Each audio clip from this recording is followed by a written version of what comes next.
This was Nineveh, the heart of the mighty Assyrian Empire, a fortress city believed to be unconquerable.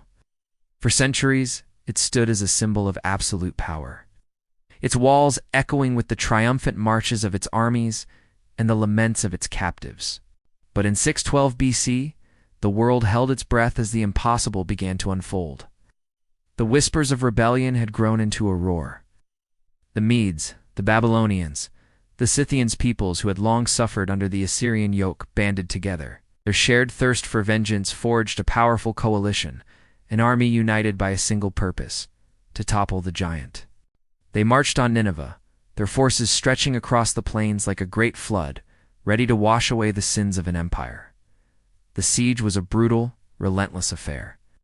The defenders of Nineveh, heirs to a legendary military tradition, fought with desperate courage. From the towering walls, they rained down arrows and stones upon the attackers.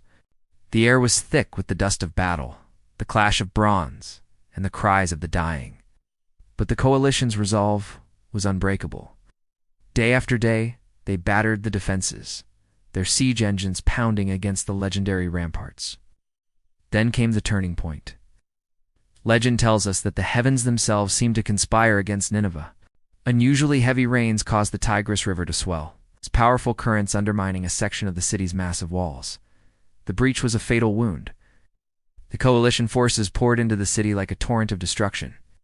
What followed was not just a battle, it was an exorcism. The streets that once hosted grand processions of victorious kings now ran with rivers of blood. The coalition soldiers, fueled by generations of resentment, showed no mercy. The grand palaces, filled with treasures plundered from 100 conquered lands, were looted and set ablaze. The magnificent library of Ashurbanipal, a repository of knowledge from across the known world, was consumed by flames. The fire of vengeance burned for days, a colossal funeral pyre for an empire.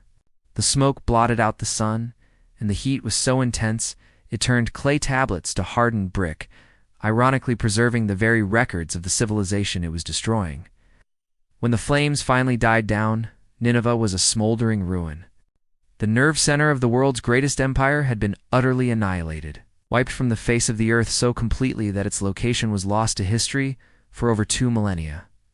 The fall of Nineveh wasn't just the end of a city, it was the end of an era, a terrifying testament to the truth that even the mightiest empires can fall. Thanks for watching. If you found this journey into the past fascinating, be sure to like this video and subscribe for more stories from history.